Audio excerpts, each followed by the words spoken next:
tim semuanya, dan halo teman-teman, dan juga Bang Gatot Satriani, selamat datang di sesi asistensi Matematika Distrik Tekom UTS Genap 2025. Sebelum memulai asistensi pada hari ini, mari kita berdoa dulu menurut agama dan kepercayaan masing-masing, agar sesi asistensi kali ini jangan lancar. Berdoa dimulai.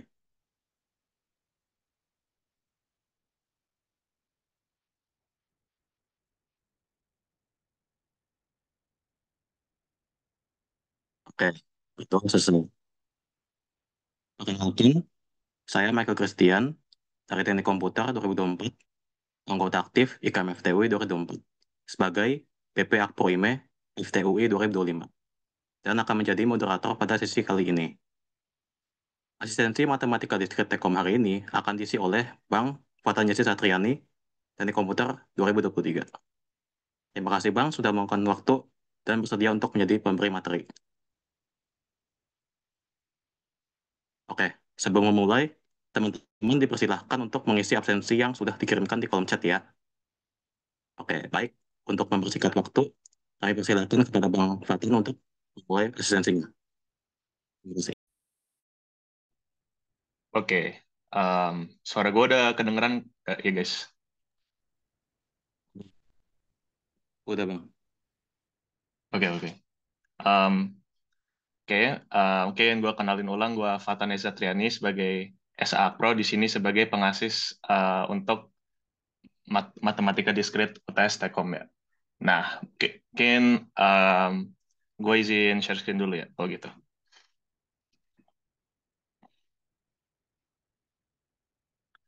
Ini kecilin.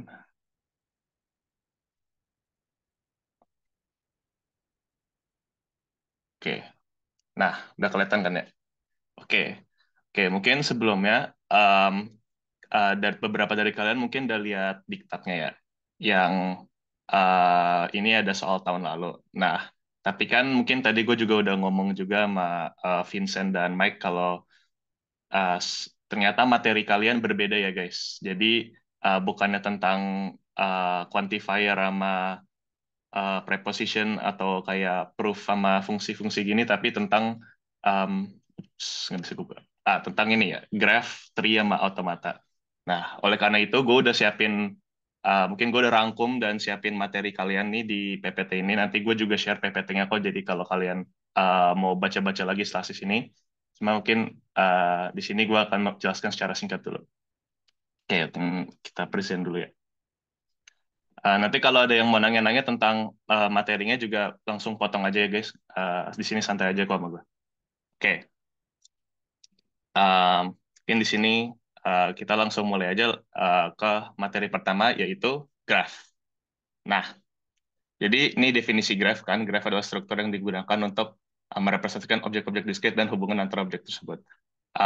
Ya udah itu kan ya pingannya aja. Intinya graph itu terdiri dari beberapa elemen. Intinya dua elemen utama ini ya, yaitu simpul atau vertex dalam bahasa Inggrisnya dan sisi atau edge. Nah, cara vertex sama edge ini tuh intinya vertex itu kan di sini merepresentasikan daratan ya.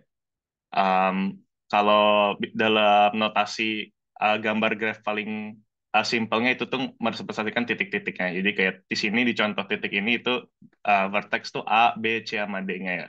Sedangkan edge-nya itu tuh garis-garisnya atau jembatannya. Jadi A ke C itu garis, A ke B itu garis, A ke B itu edge, A ke C itu edge gitu. Dan ya udah intinya contoh masalah misalnya masalah realnya tuh jembatan kayak gini kalian bisa simplifikasi menjadi graph seperti yang di kanan sini gitu. Nah, oke, sekarang mulai ke notasi matematisnya lebih dalam ya. Nah, graph itu biasanya dinotasikan dengan G besar, di mana tadi parameter atau hitungnya bagiannya itu V sama E tadi, V itu untuk vertex dan E tadi untuk edge ya. Nah, itu bisa dinotasikan seperti himpunan. Jadi dalam V gede ini bisa V1, V2, V3 sampai Vn dan dalam E gedenya bisa E1, E2, E3 sampai En gitu. Nah, Nih mungkin di kiri ada juga contoh-contoh graf. Ini sebenarnya gue ambil dari PPT Bumia juga ya. Em, Mungkin pada G1 yang paling simpel ya ini ada 4 vertex dan juga 1, 2, 3, 4, 5 edges ya. Jadi kan bisa ditulis notasinya mungkin vertexnya kayak gini, V sama dengan 1, 2, 3, 4.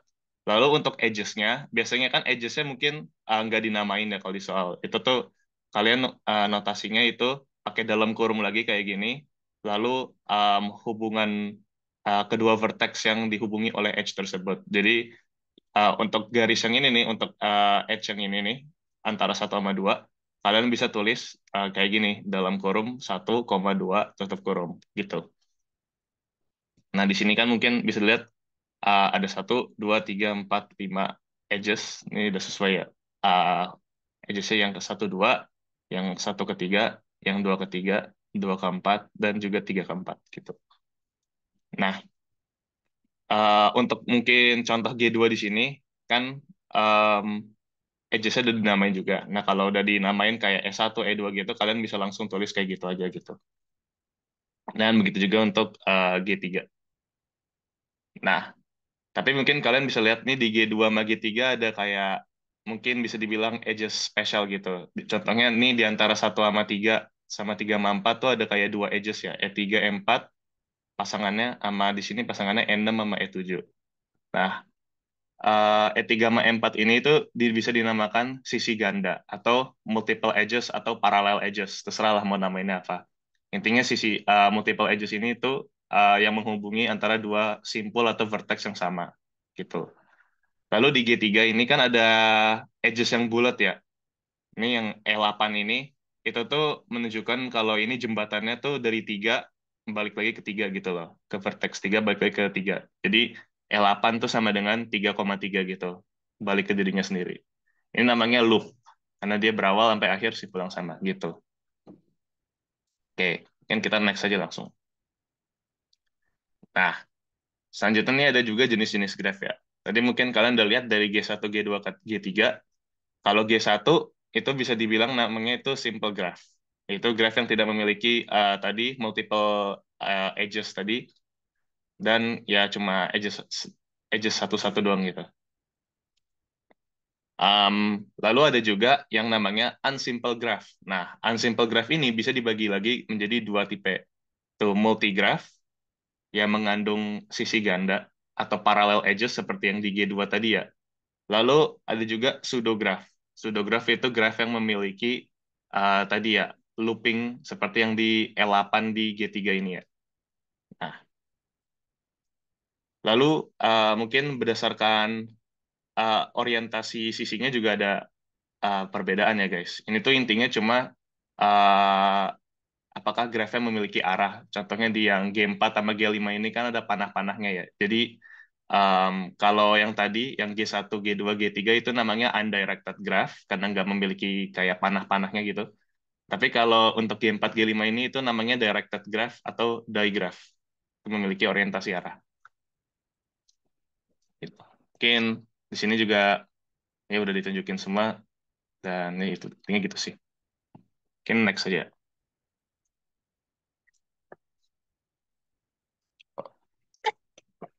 Hmm. Nah, selanjutnya kita ada beberapa terminologi lain dari graph ya. Yang pertama di sini ada yang namanya isolated vertex. Nah, sesuai namanya, ini tuh vertex yang nggak punya sisi atau nggak punya edges yang menghubungi dia dengan vertex lain gitu.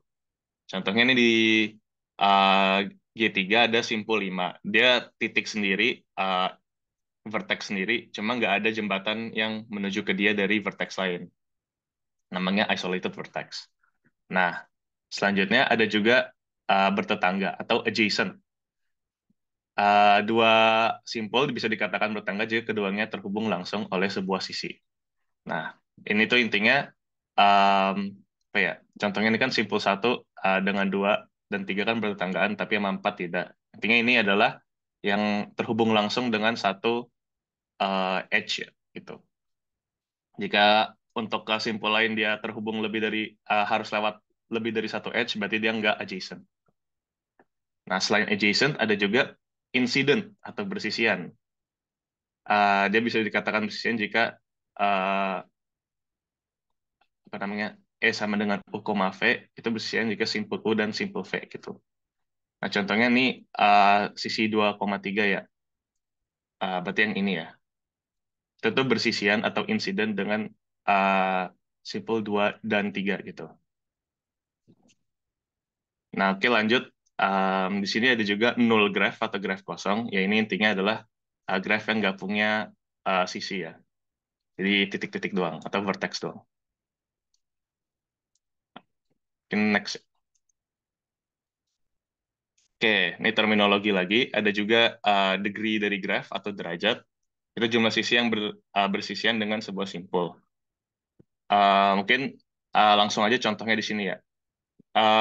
Di sini G1, kalian bisa lihat kan notasinya D dalam kurung vertex ya. Jadi kita bisa cek D dalam kurung satu berarti ngomongin vertex yang pertama ini. Vertex pertama ini tuh ada dua sisi ya, yang berterhubung dengan vertex lain, gitu, yang terhubung kedua-dua dan juga yang terhubung dengan ketiga. Begitu juga untuk D4, ada juga yang terhubung dengan dua dan ada sisi yang terhubung dengan tiga. Berarti dia degree-nya ada dua gitu. Sedangkan untuk D2 dan D3, ini kan terhubung ada tiga sisi ya. Berarti dia degree-nya ada tiga. Nah, di oh ya, sekarang kita pada graph yang lainnya nih ada special case mungkin ya. Graph 3 berarti yang kanan ya. Untuk simpul terpencil kan yang contohnya yang titik 5 ini kan dia nggak ada jembatan ke yang lain ya. Berarti dia 0 degree-nya. Lalu untuk D4 ya udah dia satu ya sesuai.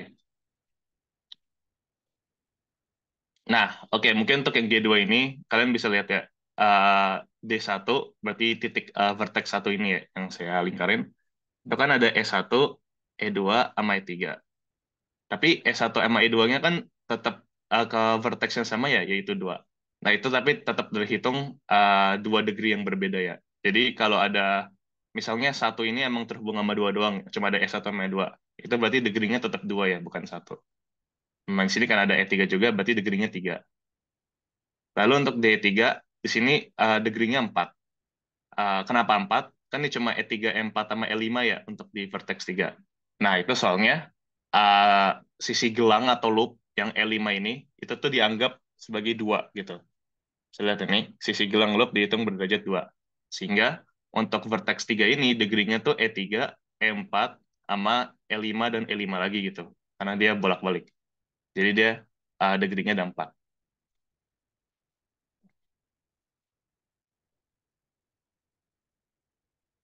Oke, lanjut ke terminologi selanjutnya itu lemma jabat tangan atau handshaking dilemma. Handshaking lemma ya, bukan dilema, sorry sorry. Nah, handshaking lemma itu jumlah derajat semua simpul satu graf selalu genap. Ngasih tahu kalau jumlah derajat semua simpul pada satu graf itu selalu genap, itu 2 kali jumlah sisi. Ini mungkin untuk rumus matematisnya kalau kalian mau catat. Akibatnya banyaknya simpul berderajat ganjil pada suatu graf itu selalu genap. Nah, mungkin kita bisa buktikan dari contoh-contoh yang tadi. Ini masih sama G1, G2, dan G3. Total degree-nya nih untuk semua vertex-nya untuk G1 berarti kan D dalam kurung 1 tambah D dalam kurung 2 tambah D dalam kurung 3 tambah D dalam kurung 4 ya. Sini kan ada 2 yang satu, lalu tambah 3 tambah 3 lagi, terus tambah 2 ya. Itu kan sama dengan 10. Nah, em, jumlah sisinya kalau kalian hitung kan itu jumlah apa sih edges-nya tersendiri ya. Sisi kan edges tadi. Berarti ini 1, 2, 3, 4, 5 ya. Nah, itu kan berarti 2 kali 5 ya. Jadi kan sama dengan 10 juga. Berarti kan terbukti ya. Ini rumusnya udah benar. Kalau total degree-nya semuanya itu sama aja 2 kali jumlah edges atau sisi. Gitu. Mungkin untuk Y2 bisa dibuktikan juga. Tadi kan untuk graf 2 ini, um, yang special case tadi D3 ya, di mana dia ada 4. Berarti kan 10. Nah, sisinya juga ada 4 nih kalau kalian hitung. Itu E2, E4, apa namanya? Ada 5 nih, E2, E1, E3, E4, dan E5 ya. Karena uh, E5 kalau sisi itu tetap terhitung satu ya. Jadi ini tetap terhitung satu edge.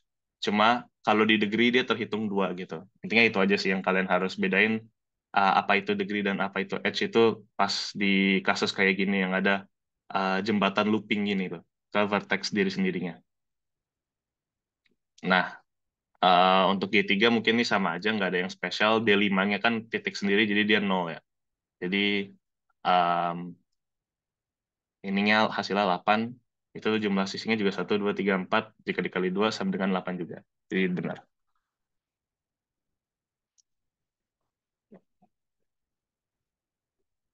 Oke, lanjut lagi. Ada path atau lintasan. Path itu barisan sisi atau edge yang menghubungkan simpul atau vertex awal ke simpul slash vertex tujuan. Jadi intinya ini uh, total vertex dari satu edge ke satu edge ya, atau panjang lintasan dari jumlah sisi yang dilalui. Mungkin untuk contohnya, lintasan 1, 2, 4, 3, berarti kan dari 1, 2, ke 4, ke 3, ini ya path ya, kayak gini, itu memiliki panjang 3, karena melewati 3 edge, gitu.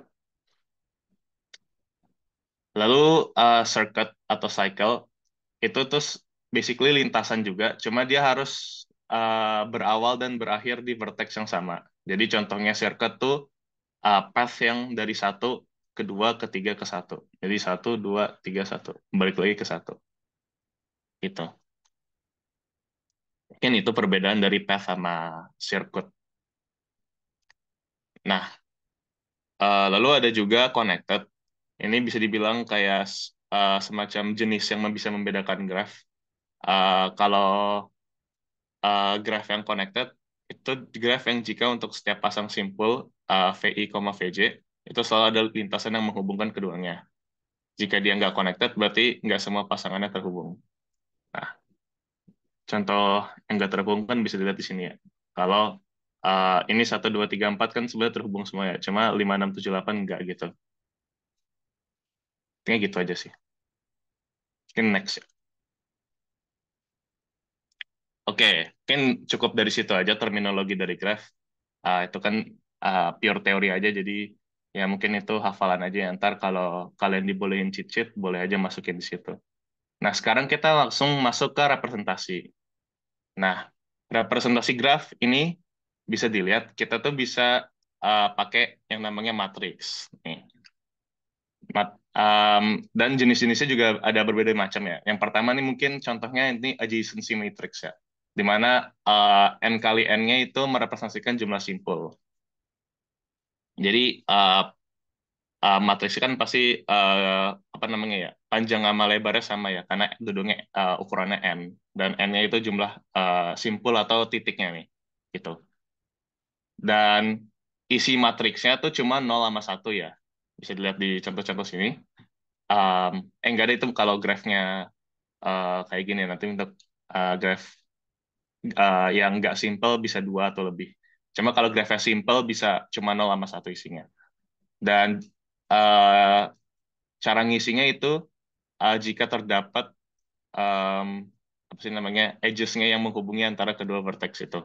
Mungkin sebagai contoh yang A ini kan bisa dilihat ya, antara 1 sama 1 kan nggak ada vertexnya ya, nggak ada vertex yang bulat sendiri, berarti ditulis 0. Cuma antara 1 sama 2 kan ada, aku vertex sih, edges, sorry. Edges, yaitu garisnya, ada jembatannya kan, maka dia diisi 1. Gitu juga untuk 1 sama 3 ada jembatannya, maka dia tulis 1 gitu. Tapi 1, 4 nggak ada jembatannya, maka dia tulis 0. Gitu aja terus. Nah,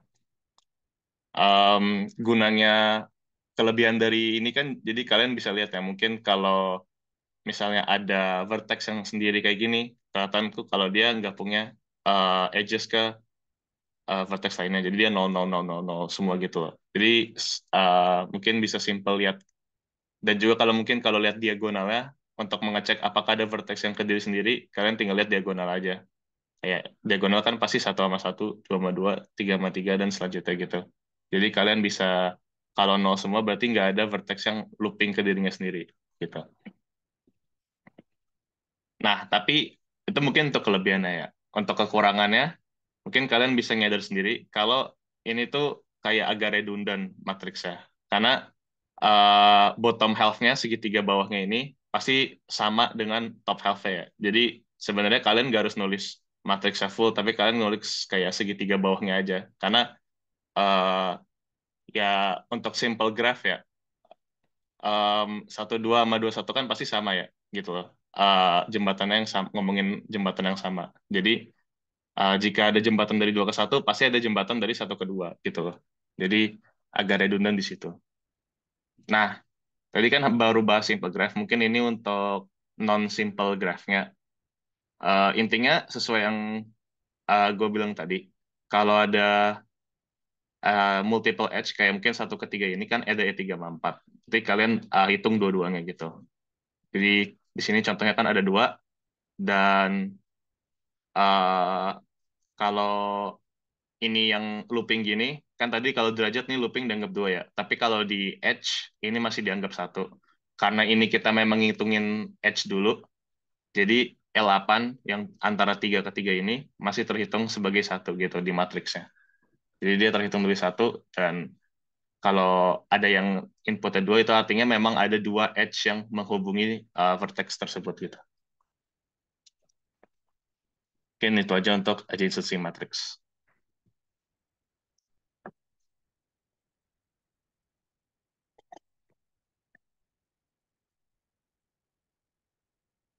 Nah, mungkin selanjutnya kita masuk ke incidence matrix dulu, atau matriks bersisian. Nah, kalau ini ukurannya nggak sama ya. Ukurannya dia pakai N kali M. Kalau N tadi kan jumlah simpul, M itu jumlah sisi. Jadi, uh, ini simpulnya nih sisinya gitu ya. Di mana AI, pengisiannya, AIJ-nya itu satu jika simpul I bersisian dengan simpul J.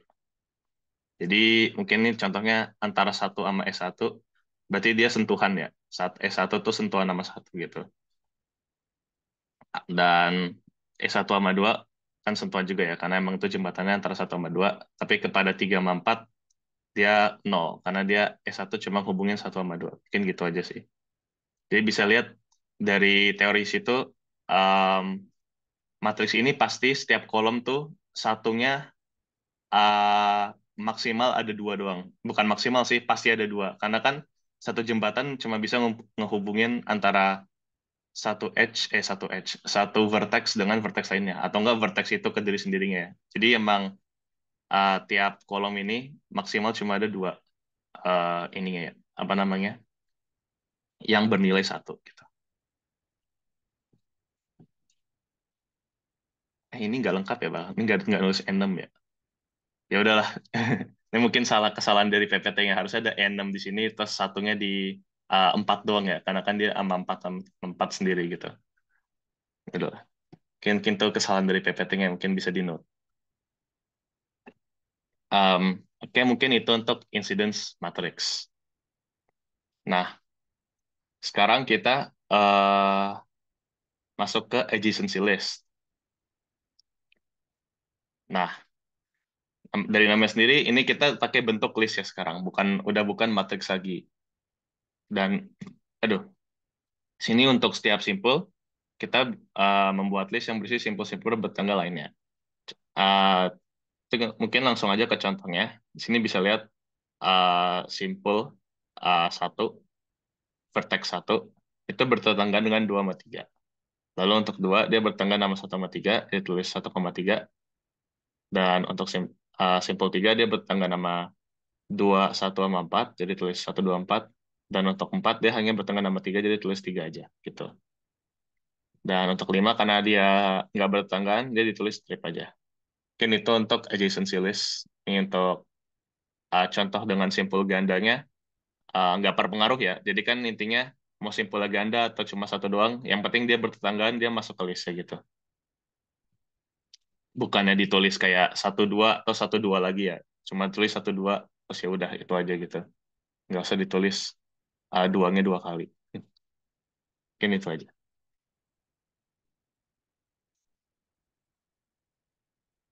Nah, sekarang kita masuk ke beberapa contoh graph khusus yang mungkin keluar ya nanti. Karena tahun lalu gue banyak soal yang nanyain tentang ini tuh jenis graph apa dan sifat-sifatnya apa gitu.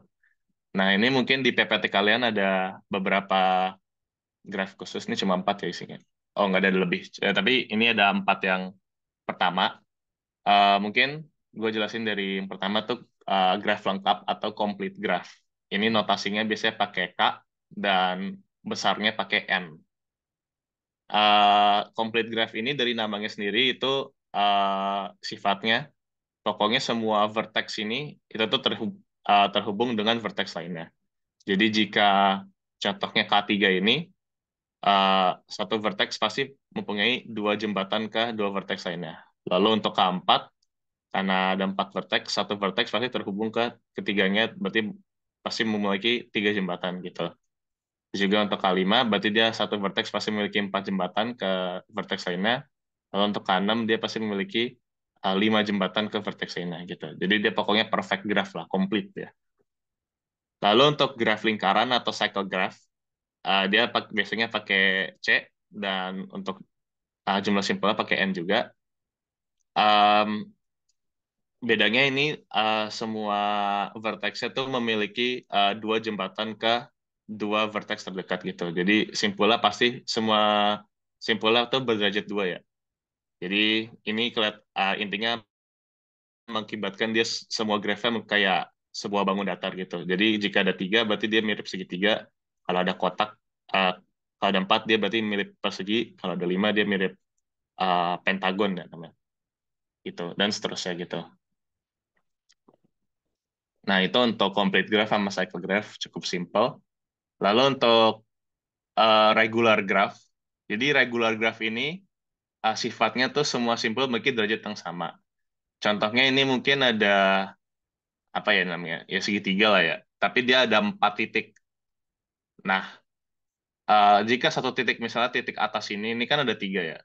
Kebetulan dia ini kan bisa dibilang perfect graph juga ya hitungannya. Karena semua titiknya ke titik lain. Kayak ini perfect graph keempat kan hitungannya. Cuma yang membedakan regular graph ini pokoknya sifat apa sih namanya khususnya tuh dia derajat itu harus sama. Jadi ini kebetulan gara-gara sama-sama complete graph ya. Cuma karena ini emang satu graph satu titik misalnya jembatannya 3 ya, berarti semua titik lainnya jembatannya juga harus ada 3. Nah itu tuh sifat khususnya dari regular graph ya. Mungkin dari implikasi itu bisa dikatakan semua complete graph itu juga termasuk uh, regular graph karena kan dia simpulnya semua titiknya sama ya gitu. Tapi nggak semua regular graph itu merupakan complete graph. Nah, oke. Mungkin lanjut aja ke bipartite graph. Bipartite graph itu dari namanya kan bi. Artinya dia bisa dipartisi menjadi dua himpunan V1 dan V2. Di mana isi V1 itu tuh hanya ada jembatan ke V2 dan isi V2 tuh hanya ada jembatan ke V1. Nah, mungkin contohnya di sini. Jadi kelihatannya kayak apa sih? Representasi kayak fungsi gitu ya dari X ke Y, terus ini kayak suatu fungsi dari fx sama dengan Y gitu ya. Nah, jadi intinya semua yang di himpunan pertama ini yang di V1 tuh nggak ada jembatan antara mereka-merekanya aja. Jembatannya cuma ke V2. Begitu juga untuk yang di V2-nya jembatannya cuma ke V1. Untuk jumlah jembatannya dan kayak misalnya apakah ada yang nggak punya jembatan tuh bebas. Intinya di antara masing-masing himpunan tuh nggak ada jembatan antara mereka sendiri. Itu tuh syaratnya. Itu. Next saja. Nah, selanjutnya ada yang namanya graph isomorphic. Nah, graph isomorphic itu tuh graph yang sama. uh, Tunggu, sorry. Graph yang sebenarnya sama, cuma digambarnya secara geometri itu berbeda. Mungkin untuk contoh bisa dilihat dua graf yang ini ya, yang di atas. Ini kan grafnya digambarnya beda ya, kayak ini seolah-olah kayak kubus 3 dimensi, ini kayak kotak dalam kotak. Cuma kalau kalian analisis lebih dalam, mungkin pakai matriks gitu, hasil matriksnya akan sama gitu. Jadi ini cuma pembedaan cara gambar grafnya doang gitu. Nah, mungkin ini di B juga ya, mungkin kalian mikirnya kayak, oh itu mah gampang ya, kayak pasti ketahuan kalau dua graf isomorfik atau enggak. Cuma kan kalian bisa lihat ya di sini di bagian B, ini dibilang kalau graf ini, graf ini, sama graf ini tuh isomorfik. Jadi itu mereka tuh sebenarnya graf yang sama, cuma gambarnya beda doang. Cuma kan bisa dilihat ya, ini gambarnya nggak kelihatan kayak graf yang sama ya secara sekilas. Nah, jadi mungkin untuk pembuktian kalau mungkin nanti di soal ditanya apakah graf ini dan graf ini isomorfik. Kalau kalian mau pasti, kayak ama kalau kalian disuruh sertain rumusnya juga, kalian tuh pakai yang tadi matrix adjacency ya kalau nggak salah, yang 0101 ini. Kalau hasil graf yang A matriksnya sama dengan graf yang B, berarti kan sudah dibuktikan ya kalau itu graf itu isomorfik karena ternyata simpul sama sisinya tuh sama gitu atau matriksnya sama gitu. Mungkin itu untuk cara pembuktian apakah dua buah graf isomorfik atau tidak.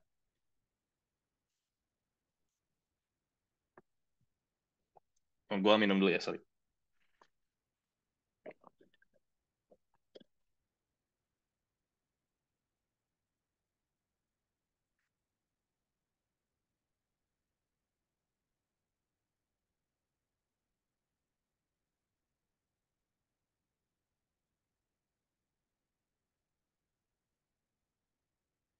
Oke, lanjut ke graf planar dan bidang. Jadi untuk planar graph itu tuh basically tuh graph yang bisa digambarkan tanpa ada sisi yang saling berpotongan.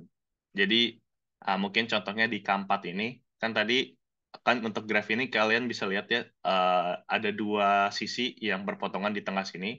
Nah itu kan sebenarnya bisa digambarkan kayak gini ya. Ini kan sebenarnya graph yang sama cuma sisinya sekarang dikeluarin dibuletin kayak gini. Jadi ini kan isomorfik ya bisa dibilang. Ini kan ini graph yang sama. Nah, jadi itu dibuktikan kalau graf ini, K4 ini, itu tuh planar, karena bisa digambarkan tanpa sisi yang berpotongan gitu. Nah, graf hasil ini yang nggak berpotongan ini, untuk pembuktiannya, itu tuh dinamakan plane graph atau graf bidang. Jadi itu graf bidang ini tuh cuma representasi graf planar yang sudah digambarkan tanpa sisi yang berpotongan. Nah, di sini juga ada kalimat kalau keempat di planar, kalimat terbukti tidak planar. Karena kalau kalian mau gambar gimana pun, pasti ada setidaknya satu sisi yang berpotongan nih. Di sini contohnya yang di bawah ini.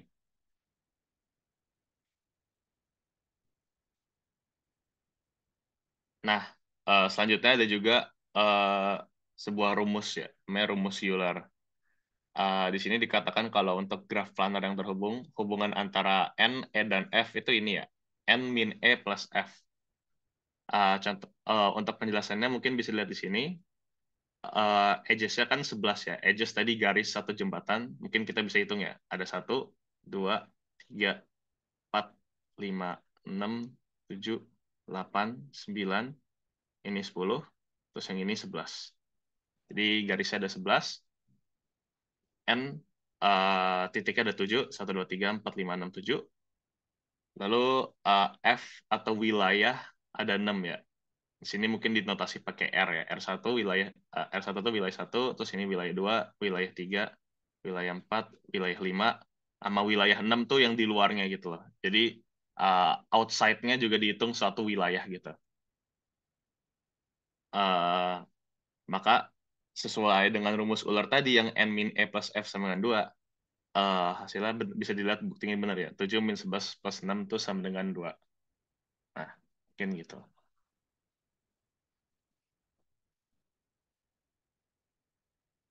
Oke, sekarang kita masuk ke yang namanya lintasan dan sirkuit.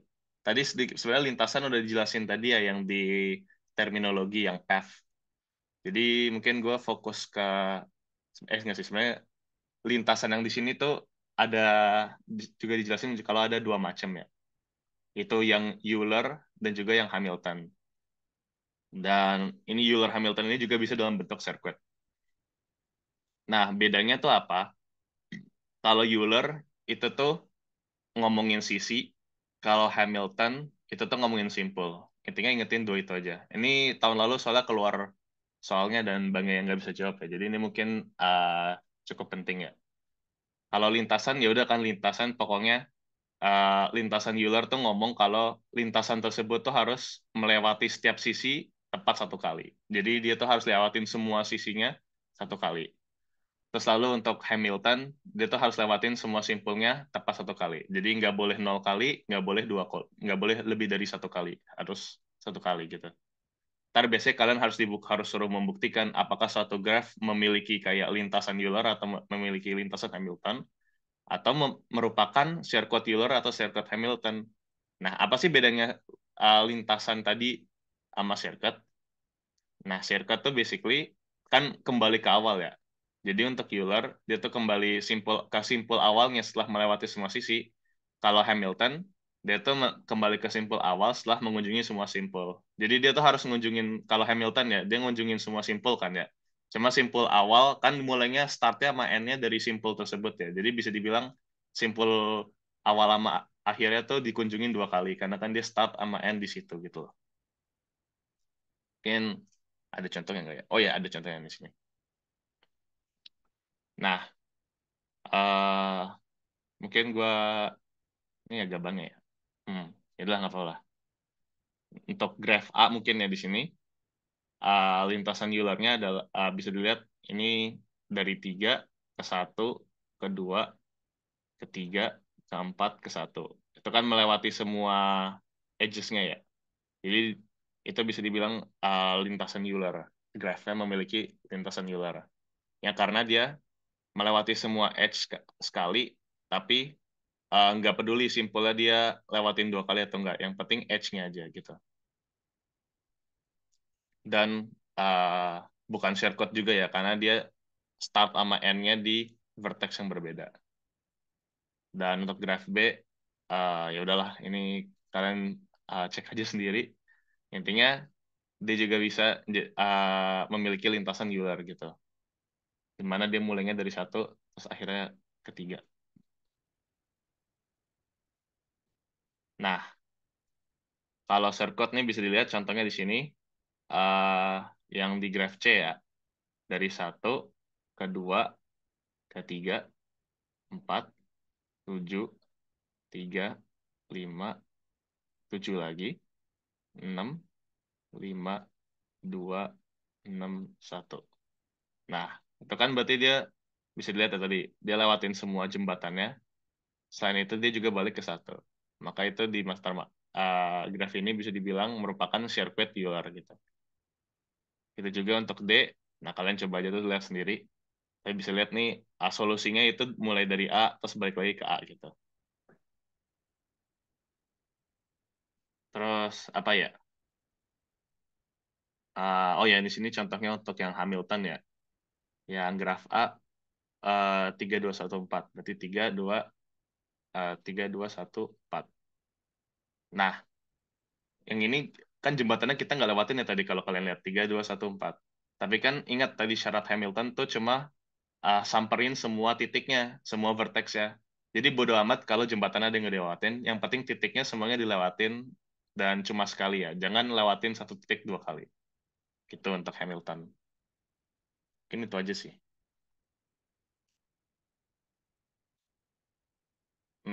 Tunggu. Ini sama kan ya? Lintasan Hamilton, satu, dua, tiga, satu, satu. Iya, ini juga enggak. Oke, udah ya berarti. Dah, mungkin segitu aja untuk graf ya. Udah cukup banyak ya gue lihat materinya.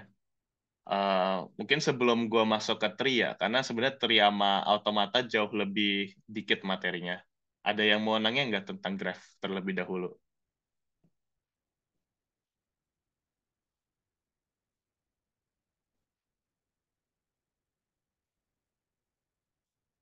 Mungkin tentang lintasan sirkuit ini atau sebelum-sebelumnya tadi pas masih bahas dasar teorinya.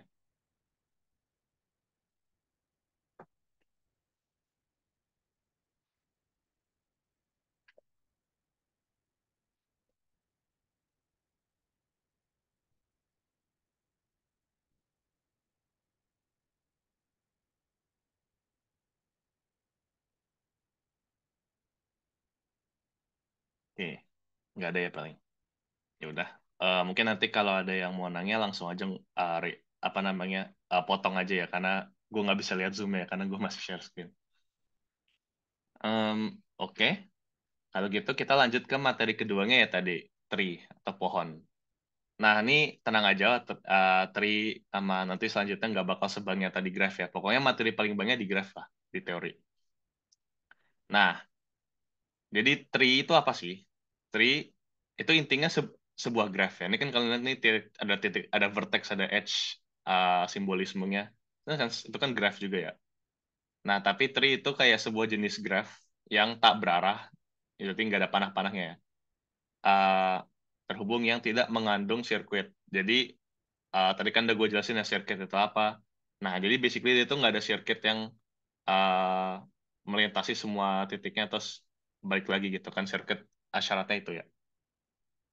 Nah, ini kan ini berarti tidak ada lintasan yang berawal dan berakhir di simpul yang sama tanpa melewati sisi yang sama lebih dari sekali. Nah, eh ya begitu aja sih. Bisa dilihat yang contoh satu ini pohon atau tree karena kan dia nggak bisa kalian bikin circuit ya. Ini juga kalian nggak bisa bikin circuit balik lagi ya karena ini nyet gede terus harus balik lagi kecil ya. Nah, untuk yang ini bukan tree ya. Soalnya ini ada circuitnya di antara A, D sama F ya. Kan bedanya itu dong ya. Nah, di situ tuh kan ada circuit, jadi dia bisa muter-muter kayak gini, itu nggak boleh. Lalu untuk yang contoh terakhir ini kan sebenarnya eh, apa ya? Ini cuma dua dua apa namanya? Ini yang nggak saling berhubungan ya. Jadi ini bukan bukan tree juga. Nah, selanjutnya ada juga istilah hutan atau forest. Intinya dia kumpulan tree yang saling lepas. Jadi ini ada graph satu, graph 2, graph 3. Ini berarti ada forest yang terdiri dari 3 graph. Oke, masuk aja langsung ke sifat-sifat tree. Sebenarnya ini gue udah jelasin. Um, Setiap pasang itu terhubung dengan lintasan tunggal, jadi nggak ada sirkuit. Terus G terhubung dan memiliki M sama dengan N-1 buah sisi. Jadi mungkin ini rumusnya untuk membuktikan berapa apa sih namanya tadi vertex sama edge-nya rumusnya pakai yang ini. Lalu G tidak mengandung circuit tadi dibilang dan memiliki n sisi ini sama juga ya. Jadi salah nih PPT-nya.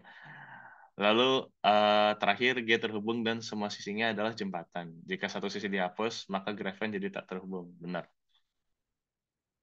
Nah, lalu untuk jenis tree itu sendiri ada yang namanya spanning tree, yaitu sebuah subgraph dari sebuah graph yang terhubung yang merupakan pohon dan mengandung semua simpul dari graph asli.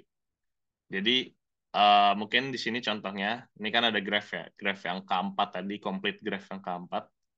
Kalau kita bikin subgraph-nya, kita bisa membuat sebuah tree dari graph tersebut. Jadi contohnya ini T1, sini contohnya T2, T3, T4.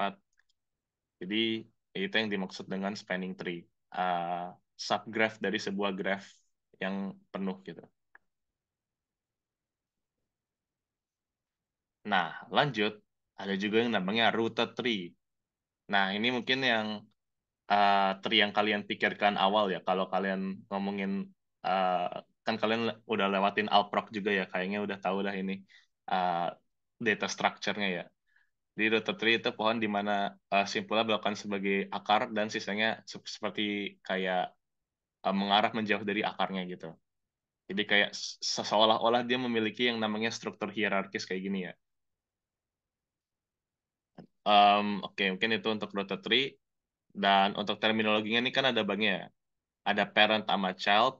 Jadi parent tuh intinya adalah kayak root dari sebuah vertex root dari vertex lainnya. Jadi contohnya di sini kayak A, itu parentnya BCD, di mana BCD ini itu tuh childnya A gitu. Lalu ada juga path tadi sama aja. Contohnya kalau kalian mau bikin path A ke J, Berarti path-nya A, B, E, sama J gitu. Dan itu berarti panjangnya 1, 2, 3. Melalui 3 sisi gitu. Lalu ada juga siblings. Siblings intinya uh, anak-anak child dari parent yang sama. Contohnya tadi kan BCD ini kan child dari parent A, berarti mereka juga siblings. EF mereka siblings karena parentnya B. Lalu HIJ mereka siblings juga karena parentnya dari E. Lalu untuk degree, uh, sama kayak tadi graph ya. Degree itu jumlah child dari suatu simple.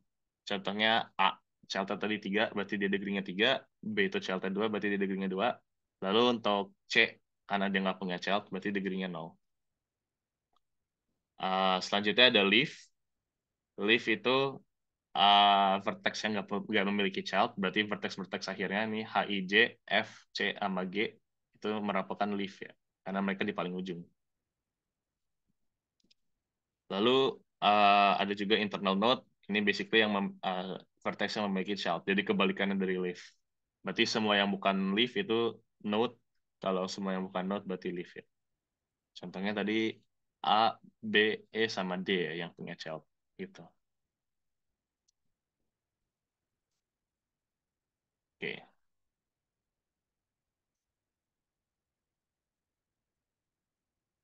ini masih ada satu ya? Oh ya, masih. Oke, ini mungkin ada tambahan lagi. Selain itu ada juga ini ya. Kalian bisa call it apa aja. Bisa namanya bisa level, height atau depth. Intinya ini adalah uh, jarak tinggi atau kedalaman dari akar. Uh, Pokoknya yang paling penting paling atas itu mulai dari paling kecil dan mulai dari nol ya. Jadi nggak mulai dari satu. Lalu makin ke bawah itu dia makin tinggi levelnya. Ya ingat itu aja. Mulai paling bawah tuh paling tinggi dan atasnya mulainya dari nol gitu. Terus ada juga subtree, ini mirip-mirip subgraph, itu intinya itu adalah pohon dalam pohon. Jadi contohnya ini ada pohon yang dengan root B, itu subgraph dari pohon dengan root A gitu. Oke, next. Nah, selanjutnya ada binary tree. Um, ini adalah tree di mana semua vertexnya memiliki dua anak. Paling banyak dua anak, bisa satu ya. Tapi biasanya dia bentuknya kayak gini ya. Perfect binary tree. Nih contohnya, di mana semuanya tepat dua anak. Jadi satu dua, sini satu dua, satu dua, satu dua, gitulah. Um,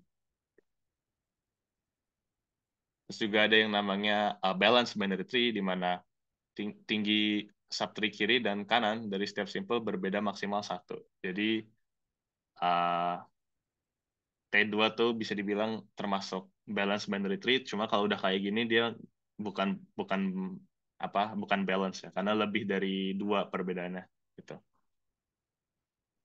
Kalau T1 berarti termasuk full binary tree dan juga termasuk balance binary tree gitu.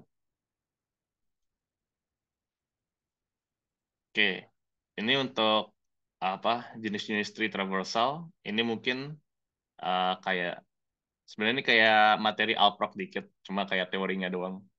Intinya kan ada pre-order root left to right, ada in order left root ke right, lalu ada post order dari left ke right ke root. Nah, ini untuk mungkin penjelasannya. Uh, untuk pre-order, berarti kan mulai dari paling atas, ini kan logonya bintang, lalu dia ke uh, dari root, dia kunjungin yang ke kiri dulu, berarti ke A dulu, lalu dia ngunjungin uh, satu-satu sampai ke kanan gitu dari rootnya. Untuk in order dia mulai dari root paling kiri dulu, jadi contohnya ini A, terus berakhir ke paling kanan itu F. Post order dia mulai dari left, tapi habis itu dia ke kanan, baru terakhir dia berakhir di root paling atas ini, yaitu bintang gitu.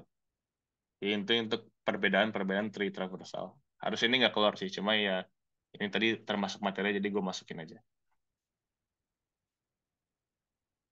Nah, mungkin itu semua untuk tree. Sekarang udah masuk ke materi terakhirnya yaitu automata atau FSM nih.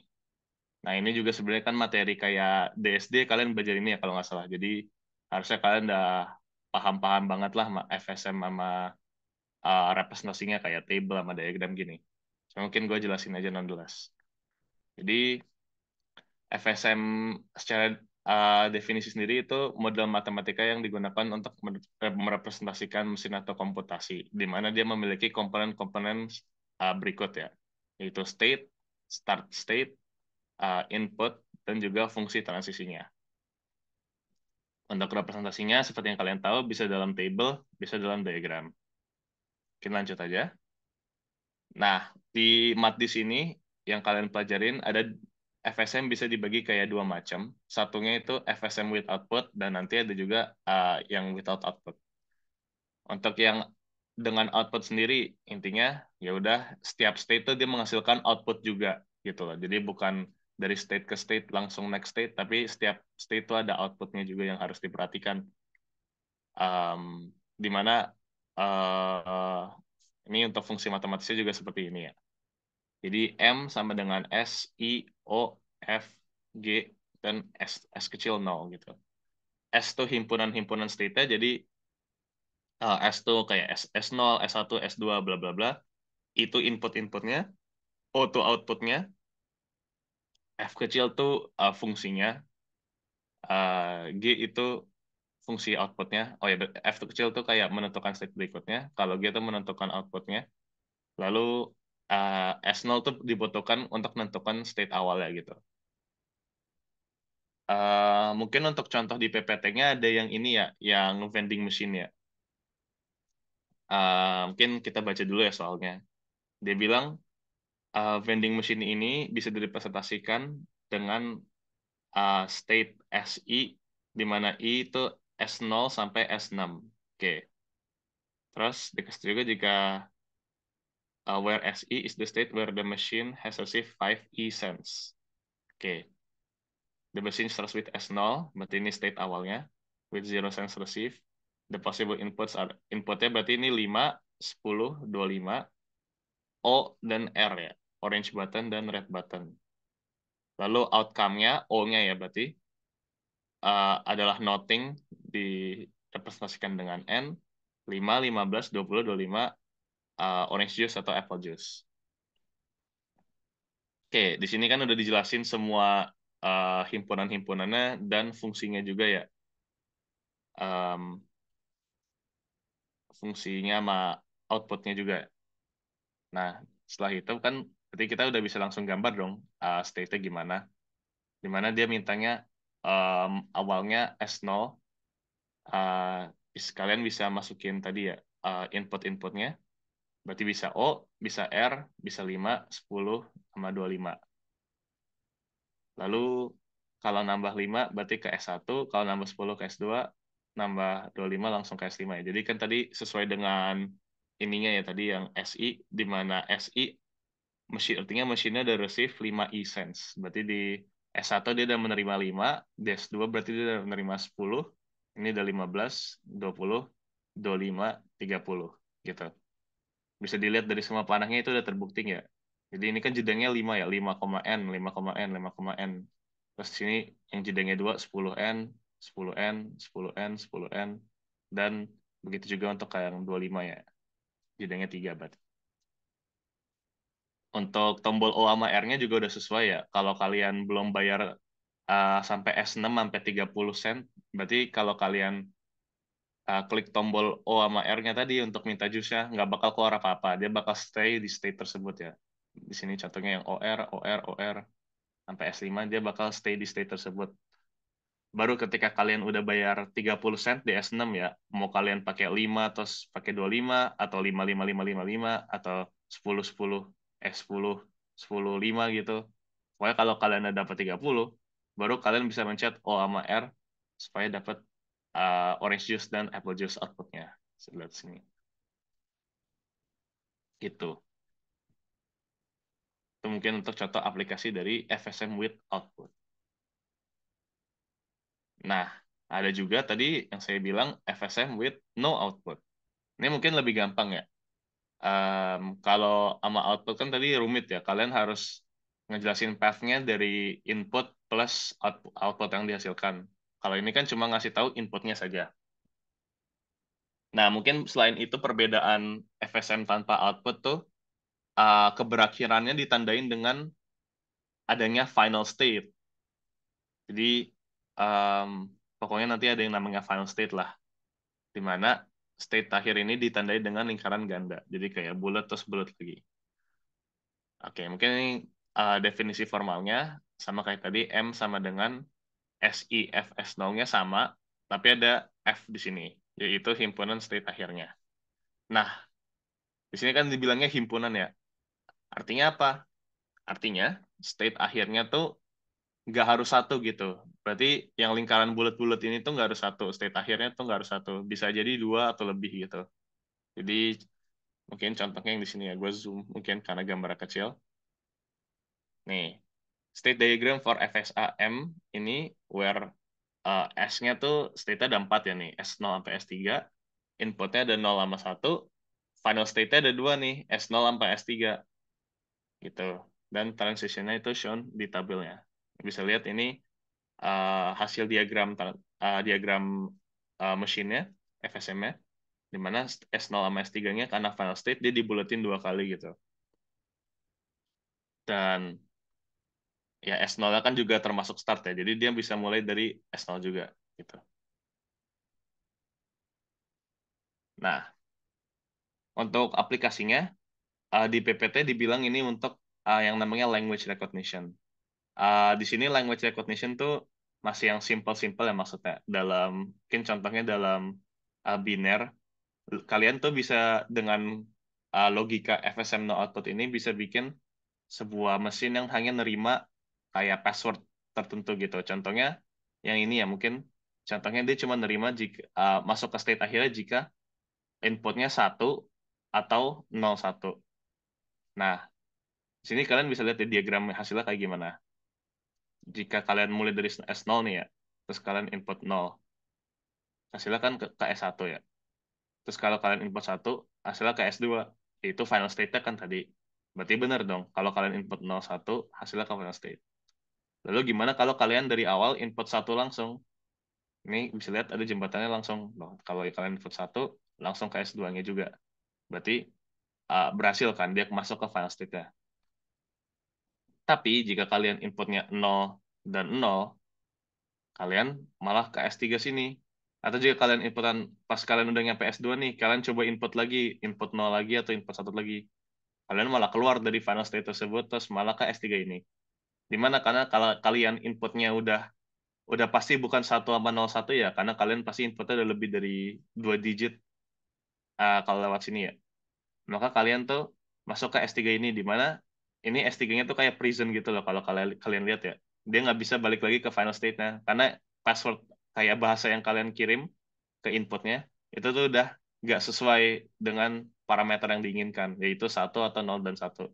Jadi kalau kalian dengan PS3 sini, kalian mau input 0 atau input 1, sebanyak yang mungkin, hasilnya kalian bakal stay di situ terus. Itulah.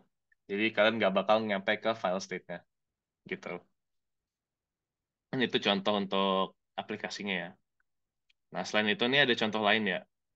Ini mungkin contohnya syaratnya beda nih. Kalau ini kan syaratnya emang gitu ya. Tadi dimintanya kalau nggak 1, 0, 1. Kalau selain itu tolak kan. Nah, untuk contoh yang ini, soalnya minta nih kalau dia suruh menerima jika terdapat 2 buah input 0 berturut-turut. Artinya apa? Artinya nih kalau kayak gini kan berarti nggak ada prisonnya ya harusnya. Nggak ada kayak S3 gini di mana kalian udah terlanjur salah nggak bisa ngulang. Coba kita lihat dari diagramnya ya. Kan mulai dari S0. Kalau kalian naruh 1, kan salah ya, harus 0 berturut-turut. Maka kalian stay di S0. Oke. Kalau kalian input 0, kalian berubah ke S1. Tapi kalau kalian input 1, kalian balik ke S0. Nah, kenapa gini? Kan dia mintanya inputnya 0 berturut-turut ya. Jadi kalau kalian input 1, 0-nya ke reset kan. Jadi harus input 0 lagi, lalu 0 lagi, biar bisa 2 kali 0 berturut-turut. Nah, kalian bisa gambarin kayak gini nih. Supaya kalau kalian input anything selain 0, dia stay di sini. Kalau 0, dia go one step closer. Terus kalau kalian input 0 lagi, baru kalian keterima di state akhirnya. Jadi gitu untuk jawaban dari soal yang berturut-turut kayak gini. Pas sudah keterima di sini, kan kalian kan soalnya nggak bilang apa-apa lagi ya, nggak ngasih syarat lagi. Yang penting ada 2 0 berturut-turut. Ya udah, kalau kalian udah nyampe final state, terus kalian mau input 0101, terserah gimana lagi. Terus kalian tetap udah diterima gitu, karena udah ada 2 0 yang berturut-turut. Jadi kalian stay di final state gitu. Kan bedanya itu ya. Jadi bisa dilihat nih, uh, bisa bermacam-macam lah cara bikin FSM yang no output ini. Oke, ini udah mau hampir selesai. Kita masuk ke non-deterministic FSM atau NDFSA atau NFSA lah. Untuk NFSA ini perbedaan utamanya itu sebuah state input bisa menyebabkan transisi ke beberapa state sekaligus atau tidak sama sekali. Uh, Artinya apa? Uh, Langsung aja mungkin lah ke contohnya. Jika state ini ada tabelnya mungkin ya. Jika state S0 terus inputnya 0, nah dia pindah ke dua state tuh malah, ke S0 dan juga S1 gitu loh. Nah, cara gambarnya gimana? Kayak gini nih, kalian bisa lihat langsung. S0 jika 0 bisa apa? Ke S0 terus ke S1 ya. Jadi kalian nulis jembatannya ada dua tuh kalau 0. 0 ke S1 dan juga input 0 yang balik lagi ke S0. Jadi uh, walaupun inputnya sama, garisnya jembatannya ada dua gitu, karena dia bisa ke dua state berbeda.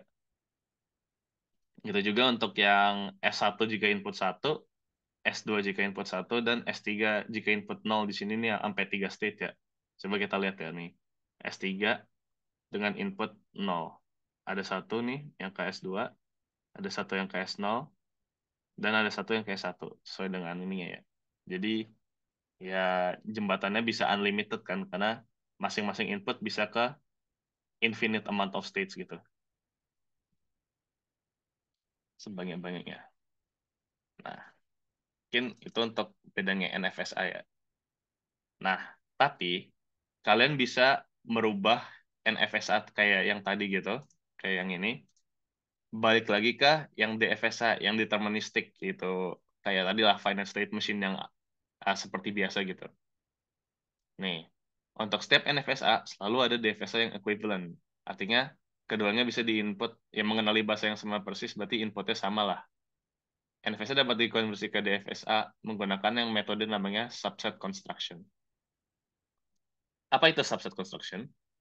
Jadi, um, setiap state DFSA yang baru merepresentasikan sebuah himpunan state dari NFSA asli. Nah, caranya tuh basically, uh, tadi, di mana di tabel, misalnya dibilang kalau hasilnya bisa dua state ya, kayak gini. Itu kalian gabungin jadi suatu himpunan. Jadi S0, S1 gini, kalian bikin state baru namanya S0, S1 gitu. Ini mungkin beda ya nih karena NFS-nya yang ini ya. Jadi contohnya ini ya, S0 kalau inputnya 0 bisa ke S0 sendiri, bisa ke S2 ya. Ini kan 0, 0. Kalau di DFSA, kalau kita mau konversi, kalian bikin state baru gitu, S0, S2. Jadi jembatannya kan 0 ini sama 0 ini bakal ke ini, ke state yang ini gitu. State baru yang kita buat gitu. Sehingga jembatan input 0 itu jadi tinggal satu. Nah, di sini ada syarat lagi. Setiap state DFSA yang dianggap sebagai state akhir jika himpunan state yang diwakilinya mengandung minimal satu state akhir dari NFSA. Oke, ini artinya karena tadi S0 itu bulat ganda ya, alias state akhir dianggapnya. State baru yang kita anggap, state baru yang kita buat ini harus kita anggap state akhir juga, karena salah satu himpunannya itu state akhir kan. Jadi himpunan baru gini kita anggap jadi state akhir. Basic paling itu aja ya. Ya, lagi nggak yang gue miss.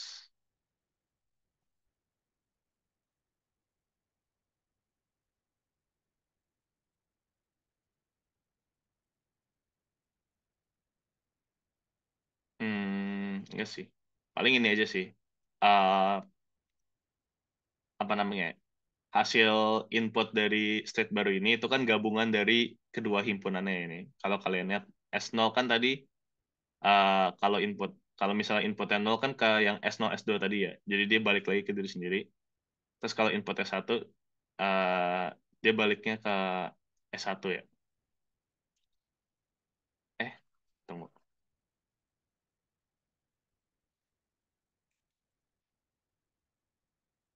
Oh iya ya, dia baliknya ke S1.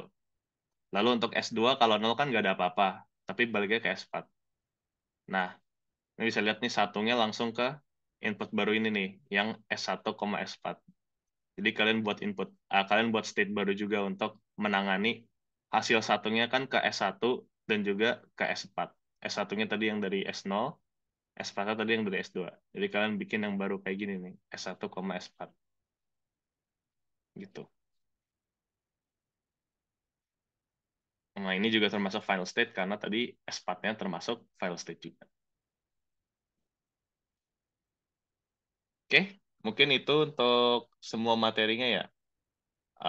Sebenarnya nggak begitu banyak ya sebenarnya. Kalau gue nggak tahu kalau bakal ada materi di luar graph Triyama automata tadi. Cuma untuk graph Triyama automata sebenarnya itu semua udah kita bahas dan ya kalian mungkin belajar-belajarnya kalau emang materinya tiga itu doang ya dari PPT ini doang mungkin menurut gue udah cukup ya. Mungkin selain itu di sini gue kebetulan udah apa ya udah ngefoto cheat-sheet gue yang tahun lalu ya. Ini yang mungkin kalian nanti gue kasih PPT kalian bisa zoom aja. Sorry kalau tulisannya agak kecil. Ini cheat sheet UTS gue bolak-balik dan sebenarnya ini kan kalian materinya kebalik ya. Jadi mungkin ini bisa dipakai buat pas ya atau gimana lah terserah kalian nanti. Dari proposition ini udah lengkap ya dari propositional logic, equivalences, predicate, rules of inference, bla bla bla, set and function. Lalu untuk materi tadi kan gue berarti tahun lalu materi tadi itu dipakai pas UAS ya. Kalian bisa lihat di sini di CC UAS gue. Mungkin next ini gue udah zoom in juga bagian tree, graph sama automatanya gitu. Jadi kalau kalian yakin materinya cuma segini doang, ya udah kalian bikin kayak segini doang udah cukup sih cheat sheetnya. Cuma kalau kalian takut ada materi lainnya, ya ini ada mungkin bisa dipakai jadi acuan lah gitu. Um, Ya udah, mungkin itu aja sih dari gua. Materinya udah gua bahas semua. Mungkin dari kalian mungkin ada yang mau nanya dulu nggak sebelum gua akhirin kalau gitu.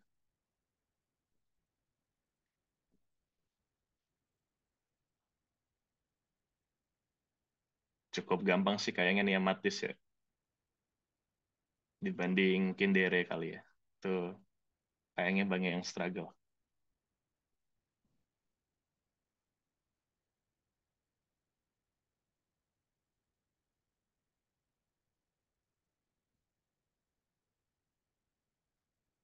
Jam berapa ini? Jam 2. Cukup lama juga. Nanti PPT-nya gue juga gue udah kasih ke Vincent kok. Jadi kalau kalian mau belum dikirim PPT-nya minta dia aja ya.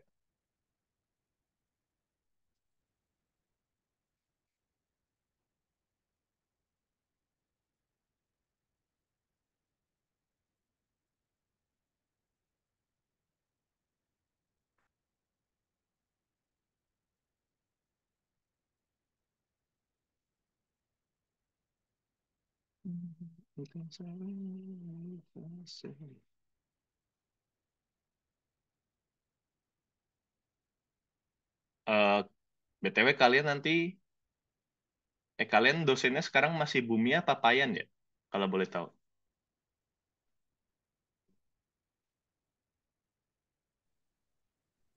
Bumi ya bang. Bumi ya. Ya udah berarti sebenarnya em,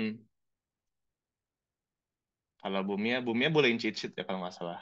Udah jadi mungkin maksimalin di situ aja sih. Karena mat di sini kan sebenarnya nggak matematika yang hitung-hitungan ya, yang kayak di bawah bahkan di luar materi-materi ini matematik ini kayak masalah proof sama ya pembuktian gitulah.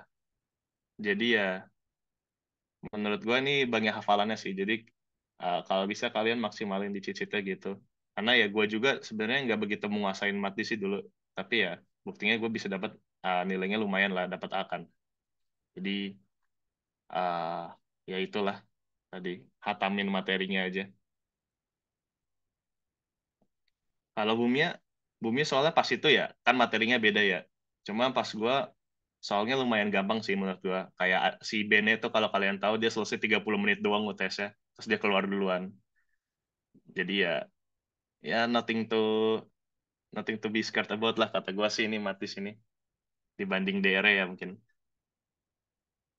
Oh iya, ya nih.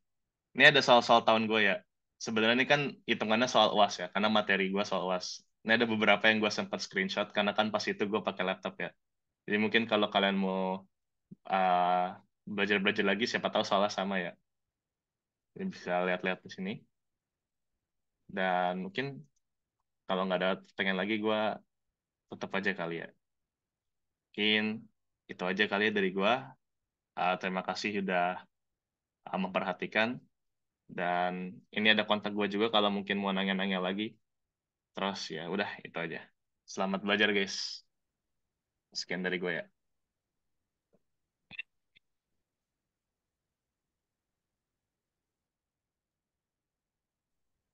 Mungkin gue balikin ke Mike ya. Mike. Yes. Halo, Yo yo. Kedengeran kedengeran. semua seperti Anda baiknya. Terus kami juga mengingatkan kembali untuk mengisi substansi yang ada di kolom chat. Ini diingatkan pula teman-teman bahwa di tes Senat 2025 serta di tuntutan sebelumnya berbasis di website Pro kolom chat. Simulasi kali ini dapat ditonton kembali di channel Pro yaitu youtube.com akademis dan profesion IME 2025. Terima kasih sekali lagi kepada pemberi materi atas waktu dan ilmu yang diberikan, dan juga terima kasih kepada teman-teman yang telah mengikuti asisten pada hari ini. Oke. Terima kasih banyak teman-teman, dan semangat menjalankan UTS. Semoga dilancarkan dan kuat semua. Terima kasih sudah untuk meninggalkan meeting ya. Terima kasih.